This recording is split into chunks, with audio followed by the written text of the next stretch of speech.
Assalamualaikum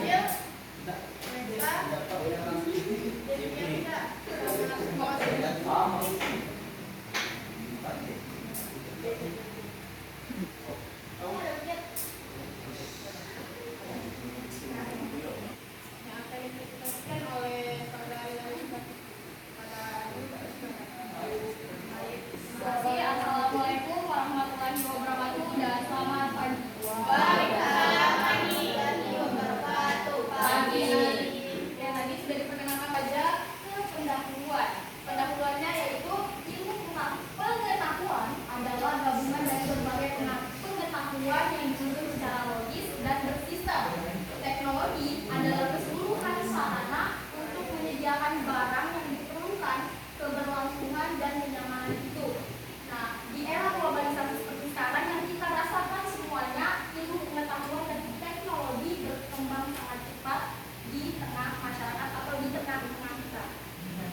Selanjutnya, IPTEK merupakan ilmu yang mempelajari tentang perkembangan teknologi berdasarkan pengetahuan. Nah, kita apakah kita sadar bahwa kita tuh sekarang tidak bisa lepas dari ilmu pengetahuan teknologi atau yang kita sering pakai yaitu HP. Nah, handphone ya. Kalian mungkin kalau kita mau mencari informasi pasti arahnya ke HP, pasti selalu ke HP atau tidak hal yang lainnya. Nah, jadi ilmu pengetahuan dan teknologi sendiri adalah satu hal yang tak bisa lepas dari peradaban manusia yaitu kita semua. Jadi sampai sekarang pun manusia berhasil menciptakan berbagai teknologi yang mulai dari laptop, terus HP, terus ilmu teknologi yang lainnya kita kan sudah lihat juga, bahkan ada sekarang AI. Nah, jadi artinya IPTEK mempengaruhi segala aspek kehidupan baik politik, sosial budaya, keamanan, pertahanan, dan lain sebagainya.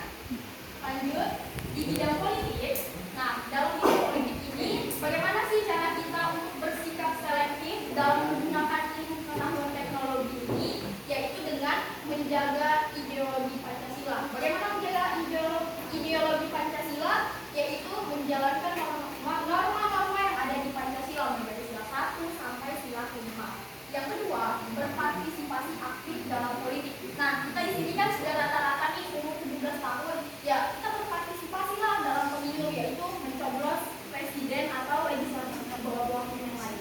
Selanjutnya, melaksanakan demokrasi.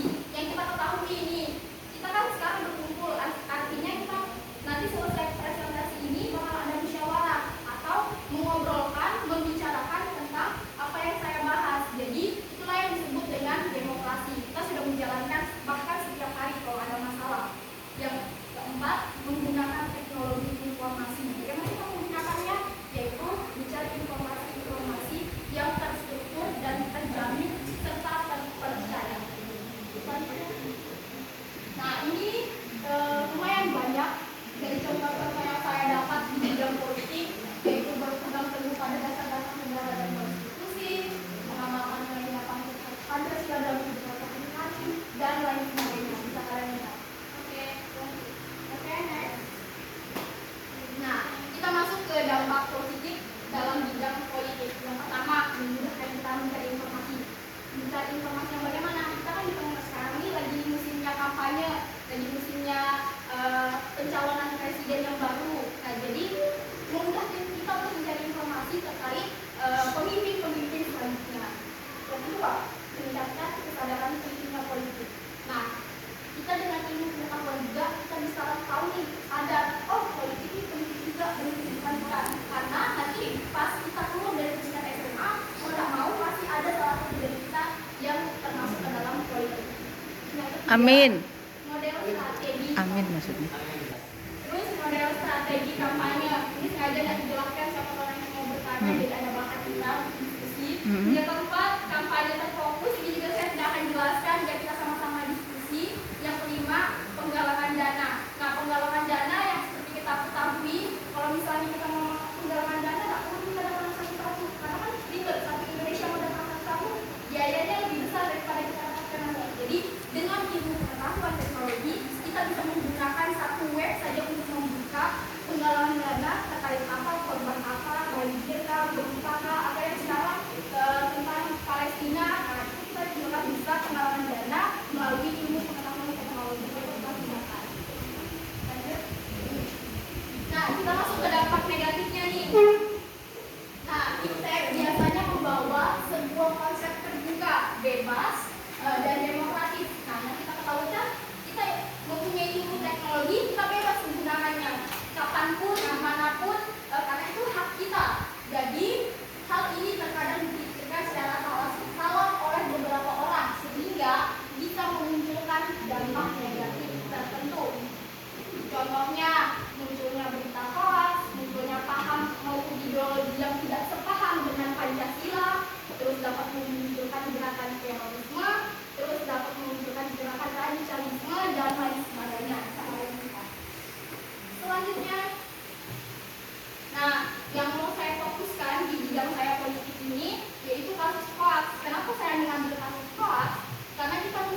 sudah merambah untuk menyerang lembaga-lembaga negara yang menjaga agenda nasional yaitu pemilu. Sekian, terima kasih. Wassalamualaikum.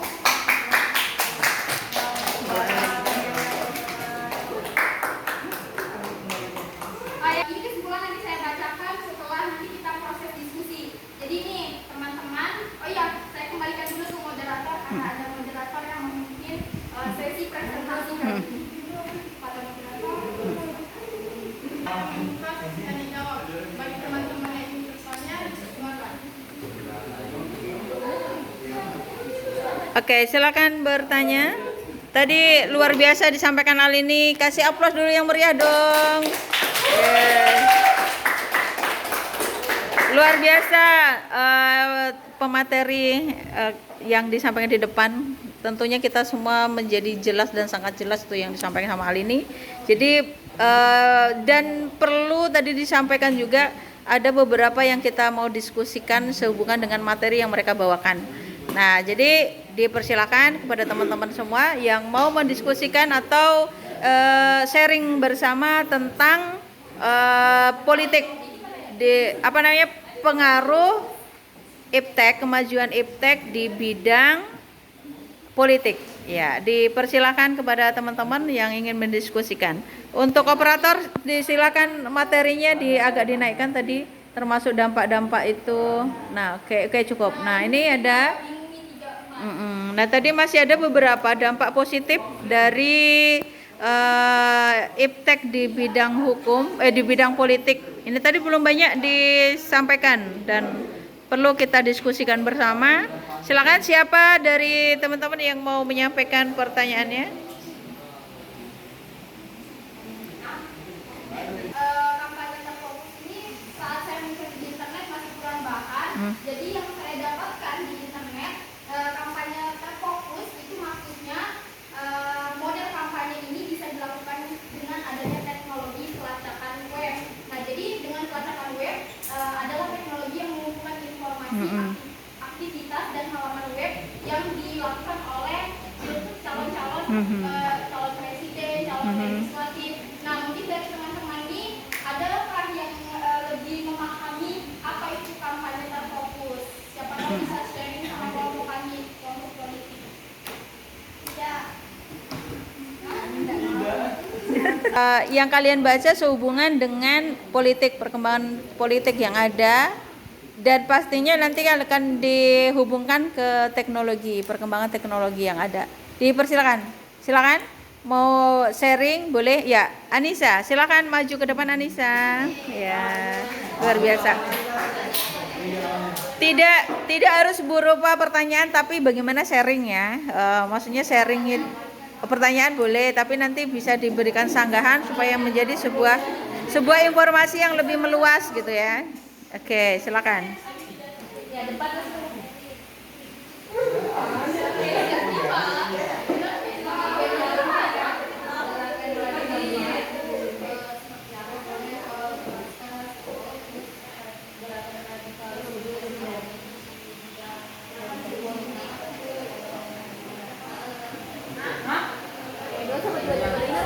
Yang keras suaranya. Jadi Anissa menanyakan tentang radikalisme di bidang politik itu yang seperti bagaimana ya? Dan terus selanjutnya apa ibu pertanyaan? Gerakan radikalisme dari kelompok saya, kelompok kedua ada yang mau bantu tentang radikalisme.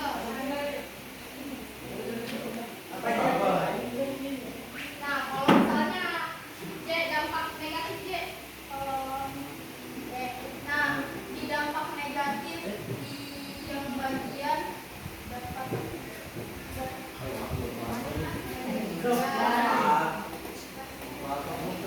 ini dapat memunculkan gerakan radikalisme. Nah, ini yang dimaksud dalam bidang politik ini dapat mengganggu keamanan serta stabilitas negara Indonesia. Contohnya 18 untuk mendukung gerakan radikal. Dalam sejarah, gerakan yang dimulai di Britania Raya ini meminta reformasi sistem memilih secara radikal. Gerakan ini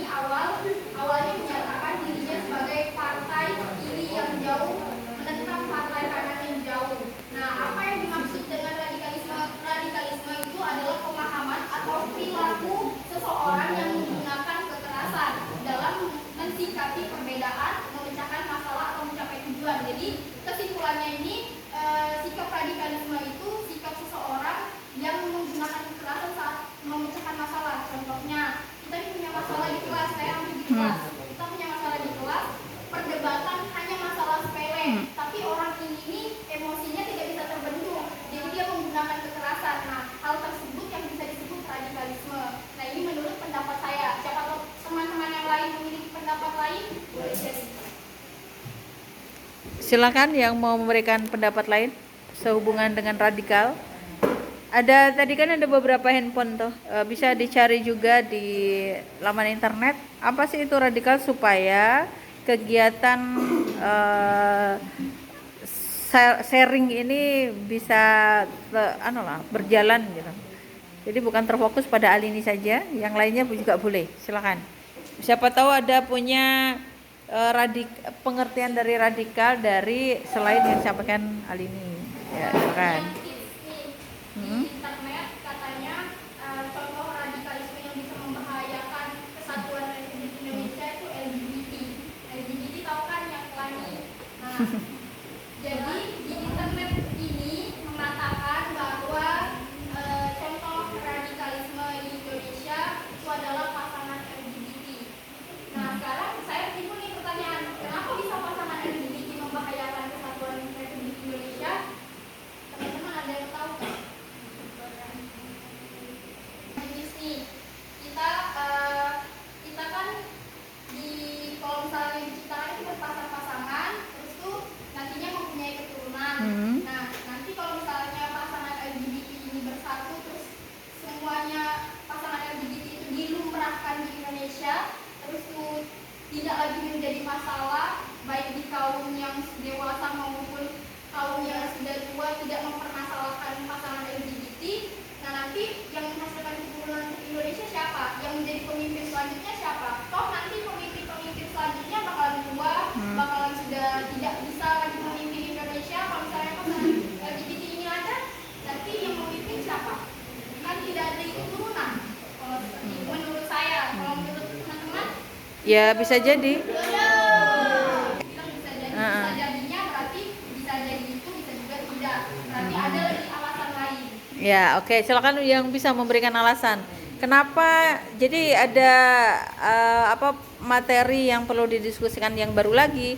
Kenapa LGBT itu dijadikan sebagai rasa ketakutan bangsa Indonesia dengan adanya LGBT? Di situ akan memecah persatuan negara Republik Indonesia. Kalau umpamanya dilihat dari kasusnya, apa kira-kira gitu kan? Kalau menurut Alini tadi alasannya yang disampaikan Alini, ya bisa masuk akal, tetapi pasti ada lagi yang lain, gitu kan? Dari keberlangsungan kehidupan bangsa negara Republik Indonesia. Kira-kira ada yang punya pendapat lain? Kenapa kita memahami sekarang itu ada LGBT di Bang. Kemudian itu karena iptek yang luar biasa nih ya. Iptek yang luar biasa. Kalau sebelumnya tidak ada iptek, kita tidak akan pernah tahu bagaimana perkembangan negara Republik Indonesia, perkembangan dunia sehubungan dengan iptek. Adanya LGBT sampai menyebar ke negara Republik Indonesia itu juga karena teknologi, ya kan? Karena ada informasi bahwa di sana ada nih, maka orang-orang yang sudah mempunyai pembiasaan yang seperti itu maka akan mendatangi itu, dan pasti akan memperbanyak lagi populasinya, ya kan? Populasinya. Ibaratkan orang yang tidak tahu tentang LGBT karena mungkin mereka punya organisasi untuk mempengaruhi, maka orang akan mudah terpengaruh juga gitu. Salah satunya ini, kalau sampai mempengaruhinya lebih luas, otomatis orang akan memilih mana yang terbaik menang. Kan kalau terpengaruhnya mereka baik hal itu, otomatis akan mengarah ke sana, maka betul-betul akan memecah persatuan negara Republik Indonesia, yang mana kita tadi punya tujuan awal kan? Tujuannya kan negara Indonesia. Contohnya yaitu tadi pasangan LGBT. Itu bukan masuk dihukum? Tidak, di radikal. Masuk Pak? Bisa masuk karena termasuk kekerasan. Menurut Ibu? Kekerasan dalam kekuasaan, gitu ya? Apa sih? Penyalahgunaan dalam kekuasaan. Ya bisa jadi, misalnya negara kita, atau bukan, kan kita itu kalau dalam perpolitikan itu dikenal dengan KKN, korupsi, kolusi, dan nepotisme. Nah, kalau korupsi kita paham bahwa ada mencari kesenangan, keuntungan dari orang lain gitu ya, dari orang lain. Kemudian ada juga yang namanya kolusi. Cara misalnya supaya saya untuk meringankan hukuman, maka saya akan memberikan suap kepada orang yang punya hukum, yang memegang hukum itu. Nah, itu kan penyalahgunaan, ya kan? Itu akhirnya muncullah kolusi. Dan yang lebih berat lagi adalah nepotisme lagi. Karena saya merasa orang berkuasa di wilayah ini, maka saya berhak untuk membeli hukum atau peraturan yang ada, sehingga untuk memudahkan di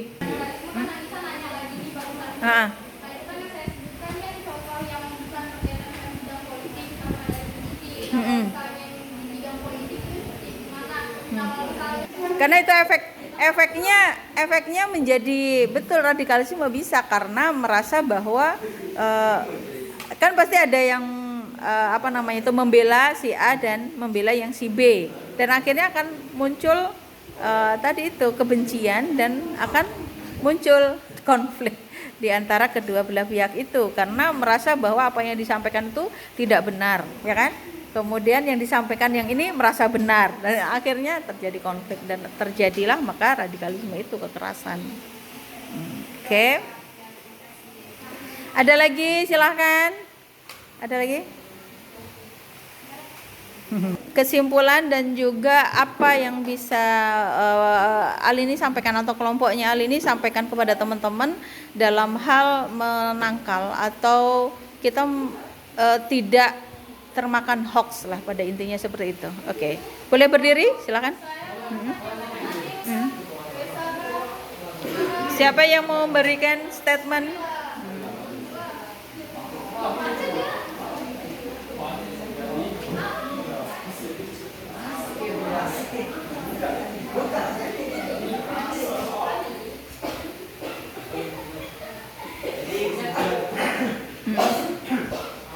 Oke.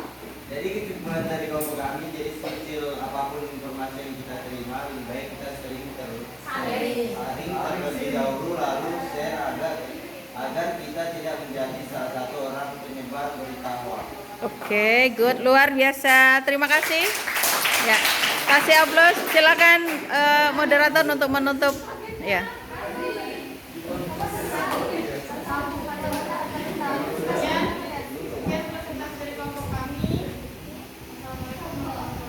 Waalaikumsalam warahmatullahi wabarakatuh.